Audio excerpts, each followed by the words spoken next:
तो hi guys, welcome to my channel. मैं बात करने जा रहा हूँ उसी स्टार का जिसका स्टार का कुछ दिन पहले ही फिल्म है, हिंदी फिल्म में सॉन्ग आया था जो कि स्त्री 2 में एक सॉन्ग आया था जो सॉन्ग ट्रेंडिंग पर चल रहा था। तो भाई उसको लोग बोल रहे थे कि अरे तो भाई दूसरे का फिल्म में गाना गाया, दूसरे का फिल्म में ट्रेंडिंग में गया।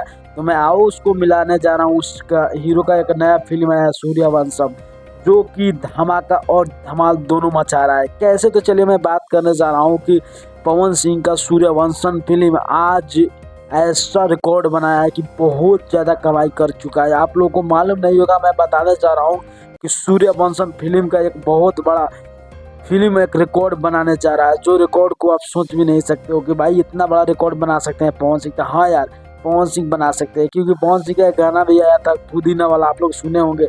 वो भी गाना एक रिकॉर्ड ही बनाया था। मगर इस स्त्री 2 जब से आया तब से लोग कह रहे थे यार 500 रुपया कमाया है तो क्या पवन सिंह का देन है। तो हाँ भाई, उसी का देन था जो स्त्री 2 में 500 रुपया कमाए थे पवन सिंह के वजह से ही। पवन सिंह का जितना भोजपुरिया फैंस था उस फैन फिल्म को एक बार नहीं दो दो बार जाके देखे थे, तब उतना कमाई किए थे।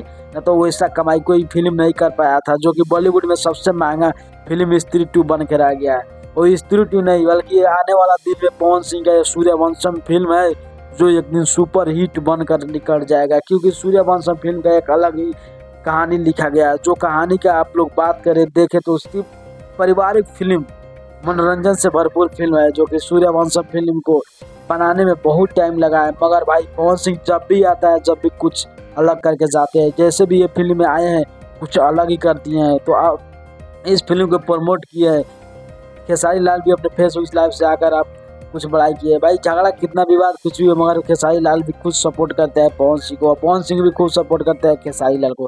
तो आप लोगों को क्या लगता है कि फिल्म कितना कमाई करेगा, कमेंट में जरूर कीजिए। ओके बाय, मिलता हूँ नेक्स्ट वीडियो में।